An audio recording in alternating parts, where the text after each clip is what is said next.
सावन के पवित्र महीने में महिलाएं भूल कर भी ना पहने ये 5 गहने, वरना घर में आती है कंगाली। हर हर महादेव। जय बाबा भोलेनाथ। भगवान भोलेनाथ की कृपा आप सभी भक्तों पे सर्वदा बनी रहे।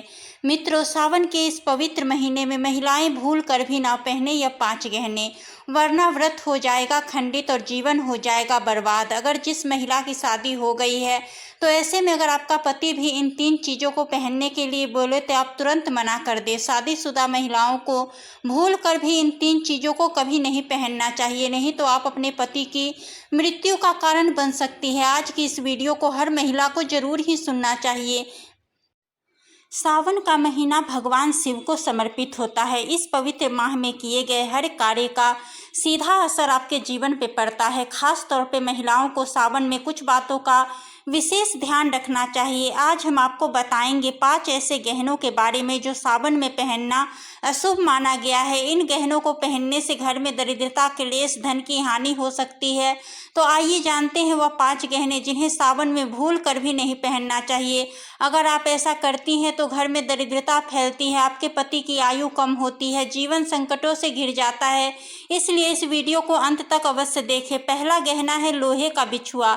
मित्रों, लोहे को शनि देव से जुड़ा हुआ धातु माना जाता है। शिव जी को लोहे से बनी वस्तुएं अर्पित करना या पहनना वर्जित है। सावन में लोहे का बिछुआ पहनने से वैवाहिक जीवन में तनाव बढ़ सकता है। इसकी जगह चांदी का बिछुआ पहनना शुभ होता है। दूसरा गहना है नाग कील या नथ। सावन में नथ पहनना मानसिक अशांति और गृह क्लेश का कारण बन सकता है। नाग के जरिए शरीर में ऊर्जा का संचार होता है। नथ उस ऊर्जा को प्रवाहित करता है, इसीलिए सावन में इसे पहनने से बचे। मित्रों, तीसरा गहना है काले मोती या काले पत्थरों वाला हार। काला रंग का राहु, केतु और शनि से जुड़ा होता है।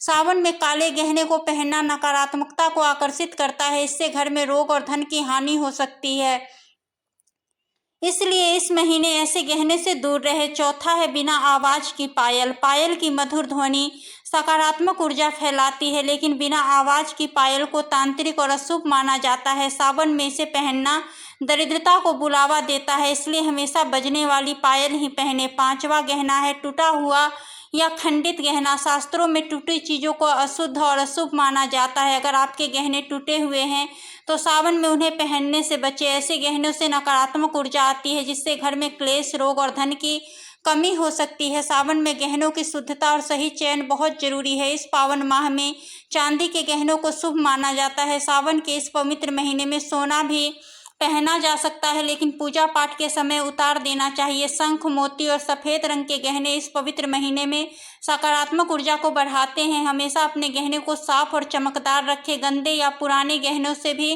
दरिद्रता आती है। इस सावन आप भी अपने गहनों की जांच करें, कहीं आप भी तो यह 5 गलतियां नहीं कर रही। अगर हाँ, तो अभी से बदलाव शुरू कर दिए और अपने जीवन को सुख, शांति और समृद्धि से भरे। शादी हो जाने के बाद पति पत्नी 7 जन्मों के लिए एक दूसरे के हो जाते हैं, परंतु कई महिलाएं पति के द्वारा कई ऐसी चीज लाई जाती है पत्नी के लिए जो कि पत्नी गलती से उन चीजों को पहन लेती है। उस समय पत्नी को पता नहीं होता। इन 3 चीजों को पहनने से पति की मृत्यु शीघ्र हो जाती है। आज यह वीडियो पति पत्नी को बड़े ही ध्यानपूर्वक देखना चाहिए। मित्रों, आपको बता दें कि आज के इस आधुनिक दौर में शादीशुदा महिला कई ऐसी चीजों को पहन लेती है जिसके बारे में उन्हें पता तक नहीं होता। यहाँ तक कि शास्त्रों में भी यह नहीं लिखा होता, कुछ भी पहन लिया जाए। ऐसे में उनके जीवन पर नकारात्मक प्रभाव पड़ता है, यहाँ तक कि परिवार, रिश्ते और पति की जान भी चली जाती है। तो ऐसे में जानते हैं कि आखिर वो कौन सी चीज है जो महिलाओं को कभी नहीं पहननी चाहिए। भगवान शिव कहते हैं, जो भी व्यक्ति अच्छे तरीके से पूजा पाठ करता है उसे मैं स्वीकार करता हूँ, उसकी हर मनोकामना को मैं पूरा करता हूँ। हिंदू धर्म में शादी के बाद एक औरत की जिंदगी में 16 श्रृंगार का बहुत बड़ा महत्व होता है। जब एक लड़की सिंदूर लगाकर, माथे पर बिंदी सजाकर, हाथों में चूड़ियां, पैरों में पायल और बिछिया पहनकर अपने ससुराल में कदम रखती है तो न उसका हर रूप एक नई पहचान बन जाता है। यह श्रृंगार न सिर्फ उसकी खूबसूरती को निखारते हैं, बल्कि यह उनके वैवाहिक जीवन, उनके प्यार और इसलिए एक शादीशुदा महिला को मंगलसूत्र अवश्य पहनना चाहिए। अगर आपके पास मंगलसूत्र नहीं है तो कम से कम गले में काला धागा तो पहन ही सकते हैं। दोस्तों, क्या आप जानते हैं कि अगर सिंदूर में एक ऐसी चीज रख दी जाए जो आपके लिए और आपके परिवार के लिए बेहद शुभ हो? क्या आप ऐसी चीज के बारे में जानते हैं? अगर नहीं तो वीडियो को अंत तक जरूर देखिएगा, क्योंकि अब हम आपको बताने वाले हैं कि ऐसी कौन सी चीज़ है जो सिंदूर की डिब्बी में रखनी चाहिए और जो वह कई कार्यों में शुभ है। धार्मिक मान्यताओं के अनुसार सिंदूर लगाने के कई नियम होते हैं जिनका पालन करना अनिवार्य होता है। सिंदूर लगाने के संदर्भ में जो भी नियम बनाए गए हैं, सभी सुहागिन महिलाओं को इन नियमों का विधि पूर्वक पालन करना चाहिए, अन्यथा उनके जीवन में परेशानियां उत्पन्न होने लगती है। जो महिलाएं सिंदूर के नियमों का पालन नहीं करती, ऐसी महिलाओं को पति को धन तथा स्वास्थ्य संबंधी समस्याओं का सामना करना पड़ सकता है। तो आइए जानते हैं कि सिंदूर लगाने के वे कौन से नियम हैं जिनका पालन हर महिलाओं को करना चाहिए। मित्रों, सिंदूर का गिरना बहुत ही अपशगुन माना जाता है, इसलिए हमें हमेशा बच्चों से दूर रखना चाहिए। अगर आप किसी ऐसी जगह पर रखेंगे तो बच्चों इसे हाथ लगाकर गिरा सकते हैं। शादीशुदा महिलाओं को सैदव सिंदूर अपने पैसे से खरीद कर ही लगाना चाहिए। किसी अन्य के पैसे से खरीदा गया सिंदूर लगाने से बचे। लेकिन वहीं अगर किसी का दिया हुआ सिंदूर अगर कोई महिला लगाती है तो इससे बहुत बड़ा अनर्थ हो सकता है, जिसकी आपने कभी अपेक्षा भी नहीं की होगी, और साथ ही धन वैभव की कमी और पति को किसी भी तरह से सफलता नहीं मिलना, घर में क्लेश का वातावरण रहना, घर में इस प्रकार का वातावरण बन जाता है। मांग के लिए आप हमेशा ही सूखे सिंदूर का इस्तेमाल करें। आजकल मार्केट में ट्रेंड के लिए कई तरह के लिक्विड सिंदूर भी उपलब्ध हैं, लेकिन वे लगाने अच्छे नहीं होते। कई महिलाओं को लगता है कि सिंदूर लगाते समय उनके माथे पर गिर जाता है, तो माथे से सिंदूर का गिरना बहुत शुभ होता है। तो इसका मतलब है कि आपका पति आपसे बहुत प्यार करता है। सिंदूर को कभी भी किसी के सामने न लगाएं। जब आप सिंदूर को किसी के सामने लगाते हैं तो आपके पति को नज़र लग सकती है और आपका प्यार कम हो सकता है। अगर गलती से कभी आपसे सिंदूर नीचे गिर जाता है तो उसे इकट्ठा करके नाली या इधर उधर ना फेंके। सिंदूर को इकट्ठा करके माथे से लगाकर किसी पेड़ के नीचे रख दे। अगर आप सूखा सिंदूर सही तरीके से नहीं लगता तो आप अपनी उंगलियां माचिस की तीली को थोड़ा सा गीला करके सिंदूर में मिक्स करके माथे पर लगा ले। इससे सिंदूर ना ही फैलेगा और ना ही आपके चेहरे पर गिरेगा। कभी भी महिला को बगैर नहाए मांग में सिंदूर नहीं लगाना चाहिए। सबसे पहले महिला नहा ले और पूजा पाठ कर ले, इसके बाद ही अपने माथे पर सिंदूर लगाए। सिंदूर लगाते समय सदैव आप अपने पति की लंबी आयु तथा उनकी सफलता के बारे में ही सोचें। इससे उनका भाग्य और भी अधिक प्रबल बनता है। सुहागिन महिलाओं को उपहार में मिले सिंदूर का उपयोग करने से बचना चाहिए, क्योंकि शास्त्रों में उपहार में मिले सिंदूर का उपयोग करना अशुभ है। केवल अपने पति का दिया हुआ सिंदूर ही लगाए, जो कि शादीशुदा महिला के लिए बहुत ही शुभ है।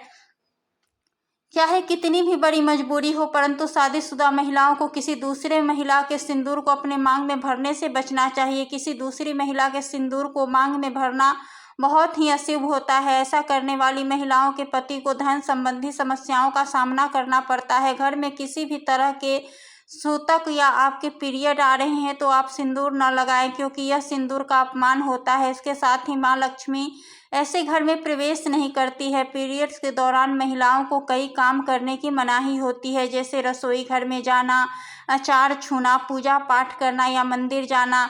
दोस्तों, हिंदू धर्म में ऐसी मान्यता है कि पीरियड के दौरान महिला द्वारा तुलसी में जल डालने से तुलसी का पौधा सूख जाता है, क्योंकि इस समय महिलाओं के शरीर में ऊर्जा का संचार अधिक होता है। इस ऊर्जा को भगवान सहन नहीं कर पाते, इसीलिए पीरियड्स के दौरान पूजा पाठ करना या मंदिर जाना वर्जित है। यदि पीरियड्स की अवधि 7 दिन है तो 8वें दिन मंदिर में प्रवेश किया जा सकता है। वैसे यदि हम ज्योतिष की माने तो आमतौर पर पीरियड समाप्त होने के बाद 5वें दिन आप मंदिर में प्रवेश कर सकती हैं। दोस्तों, व्रत के बीच में अगर किसी महिला को पीरियड आ जाए तो ऐसे में महिला को अपना व्रत पूरा करना चाहिए। पीरियड के दौरान भी मन में भगवान के प्रति आस्था कम न हो। भगवान के लिए मन की शुद्धता सबसे ज़्यादा जरूरी है, शारीरिक शुद्धता बाद में आती है। दोस्तों, व्रत के दौरान अगर किसी विशेष पूजा का संकल्प लिया गया है तो पीरियड के दौरान आप दूर बैठकर उस धार्मिक काम को किसी अन्य व्यक्ति के जरिए करवा सकती है। भक्तों, कई बार लोगों के मन में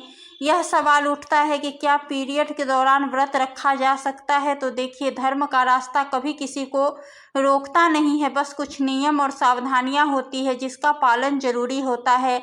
अगर आप पीरियड्स में हैं और व्रत कर रही हैं तो प्रभु के नाम का ध्यान और मंत्रों का जाप बिल्कुल कर सकती है। शारीरिक रूप से ज़्यादा मेहनत करने वाले कर्म ना करें, लेकिन दिल से मन से भगवान को याद करने में कोई नहीं रोकता। अगर आप चाहे तो फोन या किसी किताब के जरिए पाठ भी कर सकती हैं। बस ध्यान यही रखना है कि स्वच्छता बहुत जरूरी है। नहाने के बाद साफ सुथरे कपड़े पहने और फिर पूजा पाठ में लगे। अब बात आती है कि सबसे बड़ा सवाल, क्या पीरियड में सिंदूर लगाना चाहिए। देखिए, सिंदूर को हम सब सुहाग का प्रतीक मानते हैं। जब एक लड़की की मांग में उसका पति सिंदूर भरता है तभी उसका विवाह पूर्ण माना जाता है। यह परंपरा कोई आज की नहीं बल्कि सदियों से चली आ रही है। विवाहित महिलाएं अपनी मांग में सिंदूर लगाकर न सिर्फ अपने सुहाग को दर्शाती है बल्कि अपने पति की लंबी उम्र की कामना भी करती है। माथों के बीच से लेकर सिर के मध्य तक जब लाल सिंदूर चमकता है तो वह सिर्फ एक श्रृंगार नहीं होता, वह प्यार, आस्था और रिश्ते का मजबूत बंधन भी होता है। शास्त्रों में भी सिंदूर को बहुत शुभ माना गया है, लेकिन भक्तों, हमारी परंपराओं में कुछ नियम भी हैं जो हमें अपने शुद्ध अशुद्ध भाव को समझ देते हैं। और पीरियड के दौरान स्त्री को शास्त्रों में अशुद्ध अवस्था में माना गया है। इसका मतलब यह है कि वह अपवित्र है, बल्कि यह विशेष समय होता है, इसमें शरीर को आराम की जरूरत होती है। इसलिए कहा गया है कि इस दौरान महिलाओं को सिंदूर न लगाएं, क्योंकि यह समय विश्राम और संयम का होता है। अगर आप इस दौरान भगवान का ध्यान करना चाहे तो जरूर करें, मंत्रों का जाप भी करें, परंतु नियमों का पालन करते हुए स्वच्छ रहे, मन पवित्र रखे। जो भी करे श्रद्धा और विश्वास से करे। जय बाबा भोले।